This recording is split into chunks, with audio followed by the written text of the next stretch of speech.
Welcome everyone, all three of us. Um, so today my goal is we're going to cover chapters 3, 4, 5, and 6. It sounds like a lot, but it's just going to be kind of like a high overview introduction. I think it's really cool because chapters 5 and 6 go into the trade shows, which kind of goes a little bit along the line of what Edward is working on for the appetizer and dessert competition. And then also goes in line with what we'll see when we go to Freeman for the field trip. Does anybody have their calendar handy? I do. Can you remind me when that field trip is for Freeman? Freeman is on March 3 is March, right? 3/5 Okay, cool. So right before spring break. or no, it says due date 3/7 and then you put 3/5 module Yeah, and then something about 11 to 1. Oh, that's the time. yeah. So we will I need to get that on my calendar and send it over to Tracy as well. So Freeman is a service contractor, which we'll talk about today. I'm gonna go ahead and in between each chapter, I'll stop the recording and start a new one. So that way it's a little bit easier for you to go back if you want to reference anything that we talk about in class today. Um, so let's talk chapter 3 first. I don't know why I have the hiccups all of a sudden. What's that? Just tell yourself you're not a fish. Tell myself I'm not a fish. In your Does that mind. work? It's because you're holding your breath when you're Okay. talking and then Okay. it makes your diaphragm move. All Hold right, your breath. so chapter 3 focuses primarily on destination marketing organizations, DMOs. Okay. Any thoughts on what a DMO is before we get started? You told us once a destination manager. So I've talked about DMCs. Okay. Okay, and I love the fact that we have all these acronyms in our industry, right? I need to I'm find, bad at acronyms. I need to find a list. I think there might be. Yeah, I need a list. I'm gonna either start a list, there might be a list. I'm gonna call it the ABCs of the industry. And so like I don't remember. But the ABCs, so DMOs, DMC, AHA, SALA, SAVA, Concierge Association. Oh my gosh, there's just so many, right? DNR. Do not resuscitate. We have RFP, request for proposal. So all these little 3-letter, 4-letter acronyms and abbreviations. So DMO is the organization that is responsible for marketing your destination to the rest of the world, essentially.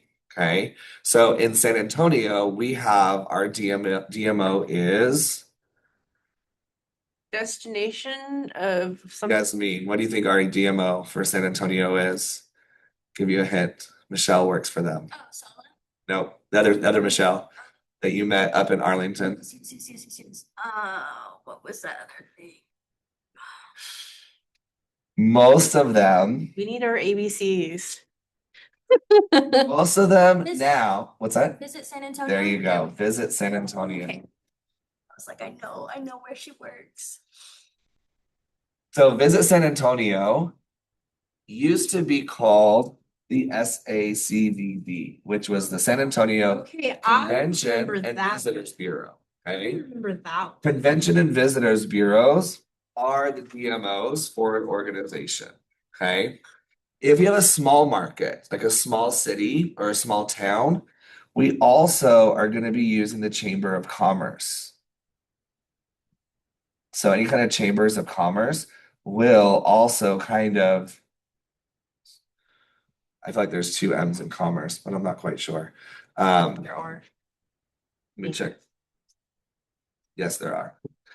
So let me redo that.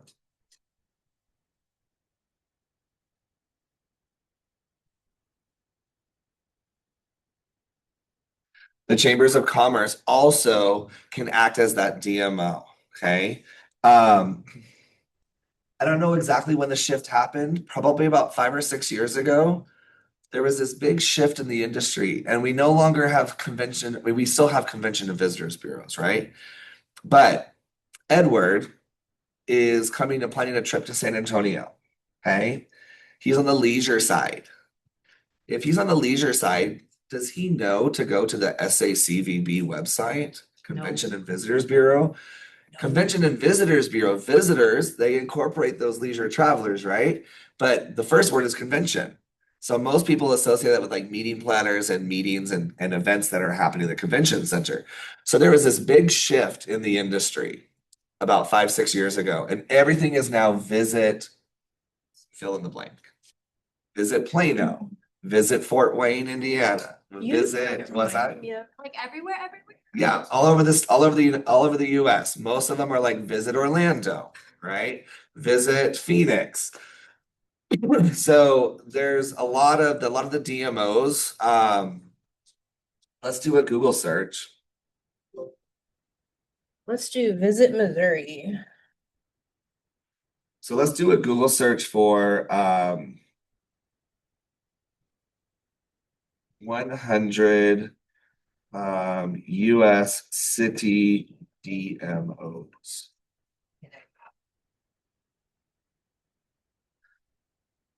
All right. So see, here we have Las Vegas Convention and Visitors Authority, Visit Orlando. Okay, New York City Tourism and Conventions, Tourism and Convention Board. Destination is another one. So Destination DC. This is Miami still has that Convention and Visitors Bureau. Mine To right Chicago, right? So Meet Boston. We met people from Meet Boston when we were in Arlington, and they're actually hosting the conference next year. I'm so excited for that. So like Meet Boston. This is just kind of a way that kind of takes away the formality of Convention and Visitors Bureau, and it kind of opens it up, right? If I'm going to go visit San Antonio as a leisure traveler, I'm going to type, I'm visiting San Antonio. Well, first website that comes up, Visit San Antonio. And if we go to Visit San Antonio's website,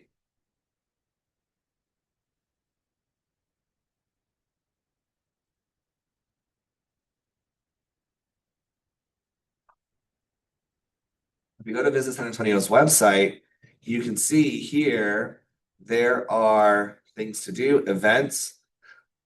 All the people that are on this website are members of Visit San Antonio. You can also look and see there's a link for meetings. So if someone is a meeting planner, they want to come have their meeting in San Antonio, we can go to the meetings website. Okay. Or if we are just a visitor, then we can plan our trip.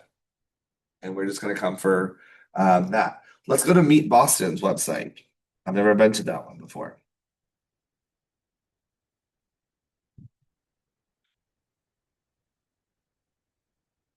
And so here for Meet Boston, we have our menu, a visitor guide, e-newsletter, and online store. But let's see, this is where the partners, so all the members can log in. We have one for meeting planners. You have stuff for group travel, sports, culinary. So this allows you to target the different types of people that you're going after as a DMO. So I have a question. Yeah. So when I was a little kid, my grandmother used to stop at like the travel. There were like these little. You go get your you sign up and be like a map. And then when I was little, I'd take all the pamphlets, be like, Grandma, let's do this. Right. So usually visitor centers are either operated by the DMO or there is a specific company that is hired to operate that visitor center. The pamphlets you're talking about, that is actually in San Antonio. Most flyer displays or pamphlet displays, they're actually managed by a company called Certified Folder Displays. Okay. And so their company holds all of the flyers, right? You want to market Hotel Valencia, you want to do Marriott River Center. And so you send them 10,000 flyers. Right. And then their job is to go around once a week or a certain frequency to go around and like, oh, the Valencia ones are low, I'm going to restock those. And so they'll put them throughout all the hotels that have the folder displays or all the visitor centers that have the folder displays. They do it all over Texas. And so their job is to just to drive around and restock, keep those things filled, right? Because you as a client of Certified Folders, you're paying them to make sure that your flyer never runs out in those, right? A lot of hotels, higher end hotels, think it's tacky to have those folder displays. And so oftentimes they'll just leave a packet with the concierge, like a few pamphlets or flyers with the concierges, because then that way it's not on display. So a lot of hotels don't really particularly care to have those flyer. They think it's more for the visitor center, more for like the select service brands Right. versus a high-end luxury. Like say Best Western, you come Right. in and they've La got the Quinta, rack out there. exactly. Because those are probably gonna be marketing the people who are travelers. Right, the more anyways, family friendly right? type stuff. Yeah. Exactly. Okay. So DMOs, their main job is to promote tourism. Okay. Their main job is to promote tourism. Not only are they going to go after people for groups and big conferences and conventions, but they also have a leisure side as well. So they're trying to figure out how do you attract more leisure travelers. Now, San Antonio is relatively fortunate because San Antonio has the top two tourist destinations in the state of Texas. One is the Riverwalk, and the other is the Alamo, right? But I think we're getting to a point, and I think people are realizing we're getting to a point that you can only come to the Alamo and the Riverwalk so many times, right? And you can only rely on those being the demand drivers to get people here. They have to have more stuff to do because honestly, when you go to the Alamo, how long does it take you? A few minutes 10, 15 minutes, right? they've messed it up. It's like They a park have. now and Well, it's like so I wouldn't world's say- giant ball of yarn. I wouldn't say messed it up. They have definitely improved the plaza experience. It allows you to have more time to experience what it was like. What I used to always tell people when they come to San Antonio is if you want to see what the Mission life was like, go to Mission San Jose. Yeah. Because Mission San Jose has the wall around it, it has They all got the extra educational, buildings. the museum. You get that. It's also the headquarters of the National Park Service. So you get that experience. But I think the Alamo is going to they've enhanced the plaza area. There was this huge, okay, I'll tell you this, San Antonio does not like change. People in San Antonio do not like change. You cannot mess with their traditions, right? And so there was this gazebo, this wooden gazebo in the Alamo I know Plaza, what you're talking right? about. And people were in an uproar because they wanted to tear down the gazebo. Well, now if you go down there, there's this amazing stage. It's just where the gazebo used to be. And so, and it's covered and it's beautiful. People can sit and you can have live music, you can have presentations. It's just way more functional. So I think sometimes people are hesitant for change until they actually see the result. The other thing that's going to help with the Alamo is right across the street where the Guinness Book of World Records used to be, where the Haunted Adventure used to be. That building is actually going to be a 4-story visitor center and museum that's going to add additional exhibit space for people to go and experience things about the Alamo. The first floor is really cool. Like the first floor is going to be free to access. Floors 2, 3, and 4 will be paid admission to get to those. And they'll have like a 4D theater and they'll have videos and things like that about and more exhibits about the Alamo. But the first floor I think is really cool. They're going to recreate the Woolworth lunch counter, which actually was part of the epicenter for the civil rights movement in San Antonio. And so I think don't quote What me is on it? this. The The Woolworth. Wolf, Woolworth. Let's do a Google search about it. because I don't want to misspeak. I'm educated about that. So I believe Woolworth was like a brand, Is it? like Walgreens, like they have different lunch counters. I thought they were a supermarket.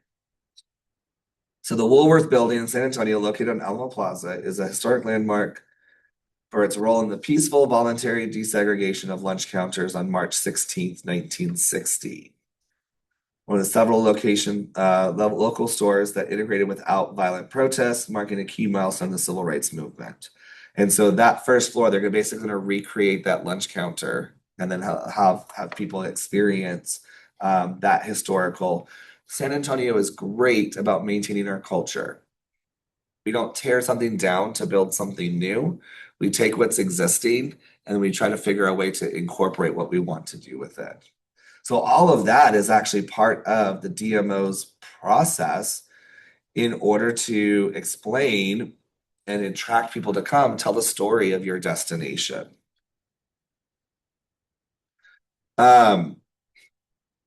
So DMOs typically make money by having a membership base.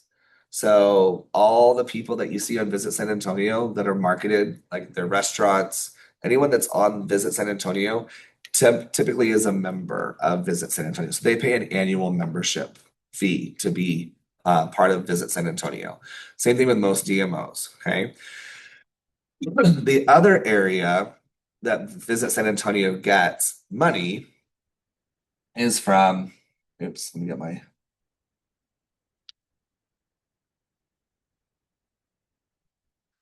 is from our hotel occupancy tax, our hot taxes, okay? The hot funds, hotel occupancy tax.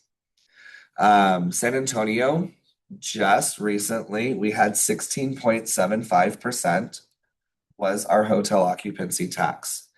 In this last election that we just had recently, the only thing we can do is bump up the county's version of the county's portion. So now San Antonio has a flat 17%. That is the maximum the state of Texas allows a destination to charge for the hotel occupancy tax. What does that go to? It's a great question. Want to see what it looks like? Yes. Of course. 17 even seems like a lot. The only one that's higher than San Antonio is El Paso. I think they're at 17.25 or 17.5 because they had that before they passed the law, so they're grandfathered in to being above 17%. Everybody else is strict is constrained to that 17%. Okay. So here we go. The hot tax, which I think is kind of like the hot rate. We're gonna use that because tax is already in there, right? It's like saying ATM machine. It's already in there. All right, so the hot is 9%. So 17 of that 17%, where's my of that 17%, 8% goes to the state. That's the state tax. Okay. 9% goes to the county, the city. So the county, the city, and then also we have a 2% for our convention center expansion. The city's rate is Difference of that? 7%. I think the city's percent is that, and the county's is now 2%. It was 1.75%, but now it's 2%. Okay. So that's how we get our 7, 8, 9.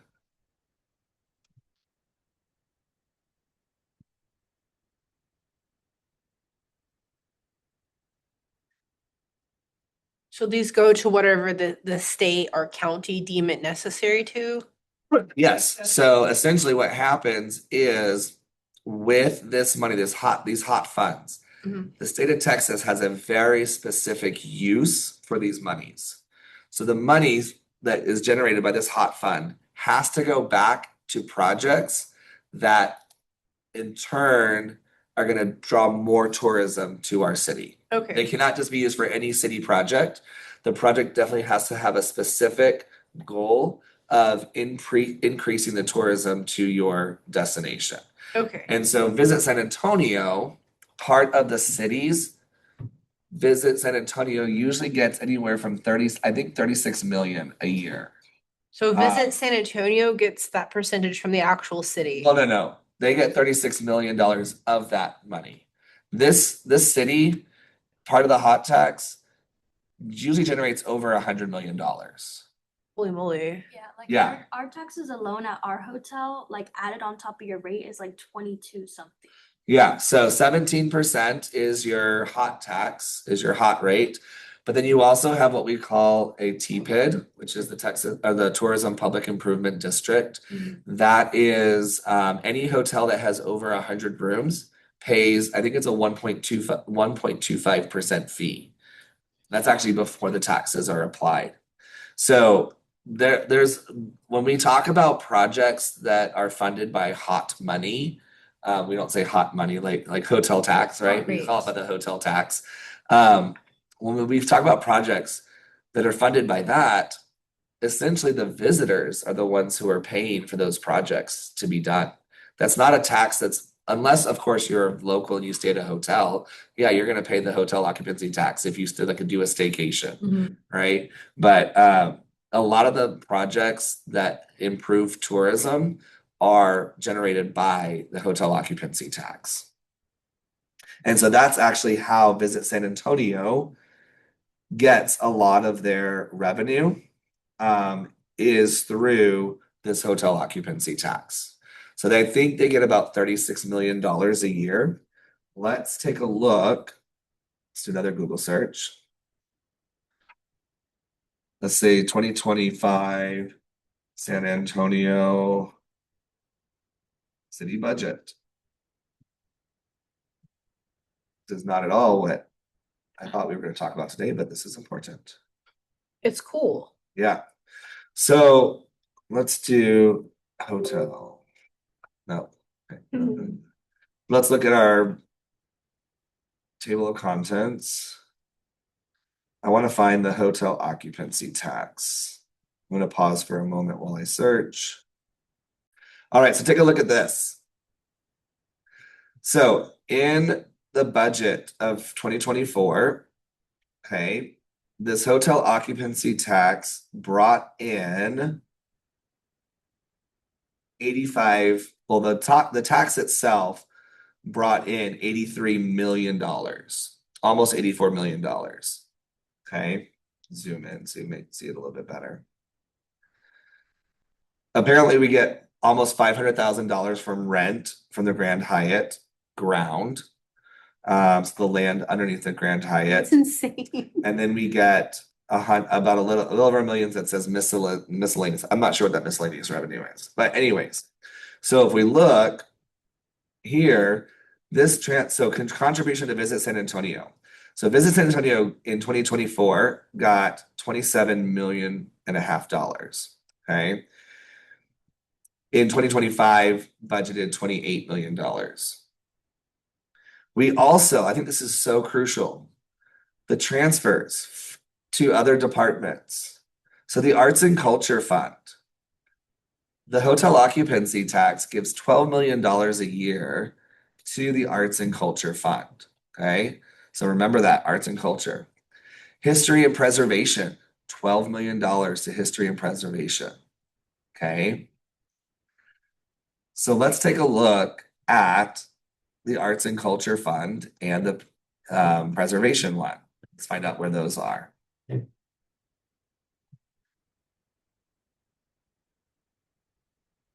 Oops. Okay, so that's hotel occupancy. What are we looking for? Arts and culture. So that wasn't too far off, 181.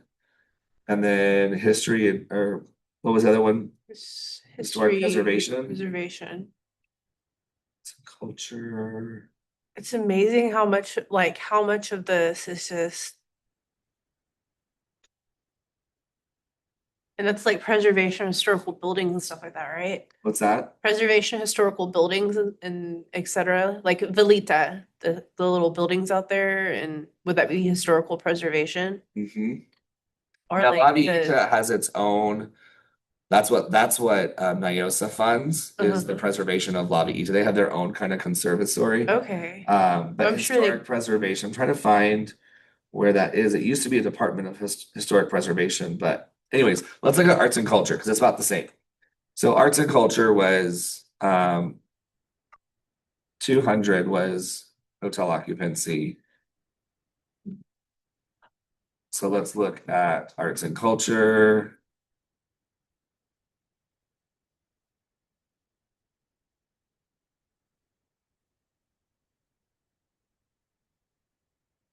Remember what page it was? It was Like 180, 189 or something. but it was, here we go, Arts and Culture Fund. So take a look at this. The revenues from the Arts and Culture Fund, $12 million comes from the hotel occupancy tax, right? If we do a calculation, $12,174,286 divided by their total budget of $12,998,252. That means 93.6% of their budget for arts and culture comes from travel and tourism. Without the travel and tourism industry, they'd have to find new monies to support the arts and culture budget. Because why? Why does arts and culture bring in new tourism? Because that's what San Antonio is known for, preserving our culture, right? Do you see like personnel services? Yeah, Like what, $1 million there, 500,000 there, like that's jobs. right. No, exactly. No, absolutely. That absolutely is jobs. But I think the important thing that I like to look at, that I didn't realize until probably about 5 or 6 years ago, was the importance of this hotel occupancy tax to arts and culture, historic preservation. Over 90% of their budget is from the tourism hospitality business industry, the hotel industry, essentially. Right. So I think that's really it's just an interesting side fact. Um, so yeah, $12 million. Let's do something real quick since we're on the topic. And what website was that off of? With the That was the City of San Antonio budget, 2025 budget.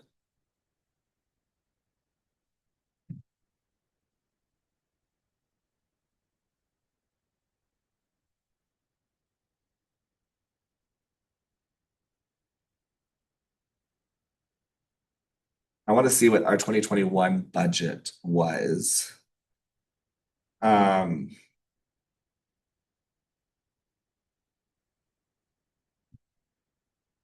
Current.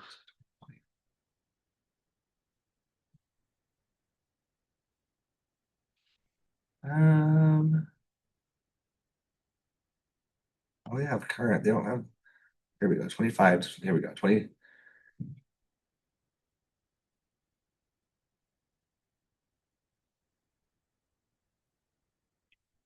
Those are reports. I don't want reports. I want the actual budget.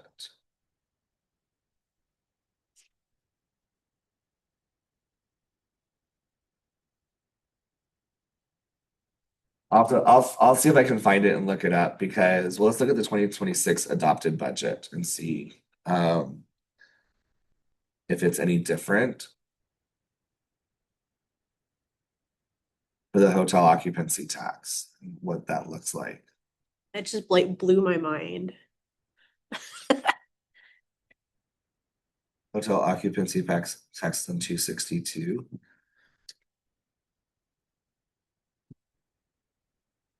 About 20 pages off. 282. Here we go. So estimated for 2026, we're up at $84 million a year. Whereas 2025 was 82. We budgeted 86, which means $4 million less than what we budgeted for 2025. So, but this is, I mean, it's just to me, that's really interesting that this is where the funding comes from, right? Somebody has to fund the DMOs. And prior to becoming Visit San Antonio, when they were SACVB, they were actually a department under the city of San Antonio. And because of that, they weren't able to have a membership base that would bring in additional revenue. So they only relied on that $28 million that they were given. And so by branching off and creating their own kind of not-for-profit 501c6, they were able to then have a membership base and generate more revenue, which then allows them to do more things to bring more things to San Antonio. So when we talk about marketing, when you go to Visit San Antonio's website, or you go to Visit San Antonio's app, Visit San Antonio, if you do a search for them, like they have a whole social media campaign. They work with a marketing company that helps them develop marketing campaigns to help draw people's attention. Their goal, their purpose is to market the destination, right? Um, Typically, there is an executive director or a president. In this case, we have Mario Bass, who is a local San Antonian. We have gone through, since I've been involved with Visit San Antonio, we've gone through two other CEOs. Cassandra Mate was the CEO when I was first getting involved in the industry. And then we had somebody recently, Mark, can't remember what his last name is, but he came from Chicago. He tried to do like a more international pull to get more international visitors to San Antonio. And then he resigned and went, I don't remember where he went, if he went anywhere. But then Mario Bass came in and is now the president executive CEO. So it's helpful to have that person that understands the San Antonio culture. Having people that San Antonio is a very unique city. We live here. How many of y'all grew up in San Antonio? I'm a Texan and Yeah. I've dipped my toes my whole life from other cities into San Antonio, and Yeah. at the age of 20 moved here. And San Antonio is very, and especially from the hospitality industry perspective, I've worked with other cities, primarily Dallas, and the partners, the hospitality partners in Dallas is very cutthroat. And it's like they don't really share a lot of information with each other because they don't want to lose that business. Whereas in San Antonio, we realize, okay, if I can't handle it right now, I'm going to send it to Sarah. And in the future, Sarah's going to, at some point when she can't handle something, she's going to send it to me. And by maintaining those relationships, it allows us to help the customer and the guest and the client have the best experience, so they want to come back. But typically in a DMO, you're going to have a sales team.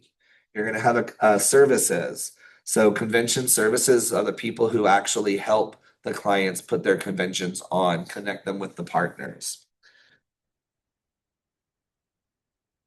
Oftentimes, when we do site inspections with the DMOs, we also might consider doing what we call FAM trips.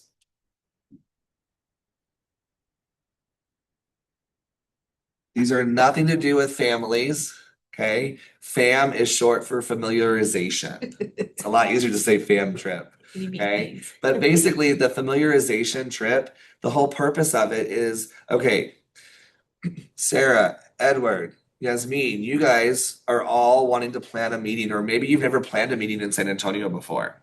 So we're going to bring all of you, rather than do 3 different site visits and trips, let's bring all of you at once. And then we're gonna take you around. We're gonna show you all the hot spots. We're gonna show you the different restaurants. We're gonna show you the different attractions. We'll show you the convention center so you can see where you're meeting. Basically, visualize how you can have your meeting in San Antonio. And those FAM trips typically introduce people to all of those.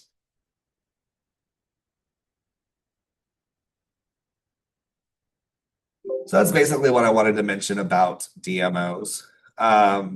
Yasmin, can you share your experience? So we just recently went to Event Services Professionals Association conference in Arlington. And this was the first conference that I've been to that is a national association. So there's a lot of the DMOs that promote their destinations at this conference. And so they're learning about the trends, they're learning about the different things that they can do to help bring people to their destinations. What are some of the things that you found the most interesting at the ESPA conference? About DMO specifically or just anything? Anything, but if there is anything specific about DMOs, you can include that too. So I've found like a lot of things interesting, like based on what's it called? Like convention centers, meeting planners, like how they specify things to their location per se. Because I've just grown up in San Antonio my whole life. So of course I think like, oh, the history, this and that. But like Boston is known for different things than San Right. Antonio is, or San Antonio is known for their Hispanic heritage. yeah, like their heritage and their Yes. culture. And a place like Boston is not gonna cater towards like something like that all the time. You know what I mean? Boston would be something else. Yeah, so that was very interesting to me. I also found it very interesting about the conventions, like Visit San Antonio, I know they work with conventions, but that there's people who are specifically in convention centers and they do their networking to build up their convention, to have people come and work in their convention. Like I forget. Like Comic-Con or something, like, Kind of, for yeah. example. Like yeah, basically just that people can also network their convention. Like Yeah. come And that's use through, our space so that you can have a meeting, or come use our space so that you can, set up an event like Comic-Con or Sense. and who does that? So those are positions, those are careers within Yeah. the convention center. So The we'll convention meet, center. when we It's a go, career, basically, like That's that was cool. so shocking to me. when we go visit the convention center, we'll be with my friend Flora. She's been a sales manager there at the convention center for many, many years. And so her job is to well, first of all, she will do a site visit. So she would walk the client through. But then also she would be assigned a program. So she would be assigned a client and she walks them through all the details of the load in, the load out, and where they want to brand anything. She handles all of that. And so, yeah, there are sales careers inside the convention centers as well. Event planning, like there's, Yep. There's an event planner, and when you first think about an event planner, you think, okay, someone who plans an event, but they can do it in such a wide aspect. They can do it in hotels, they can do it for convention centers, they do it for travel agencies, and that like really was a wide eye opener. Like it doesn't have to be catered to something specific. You can do events pretty much anywhere. Right. Yep, absolutely. Awesome. That's what I'm writing about right now. Okay, cool. All right, so let's jump into chapter 4.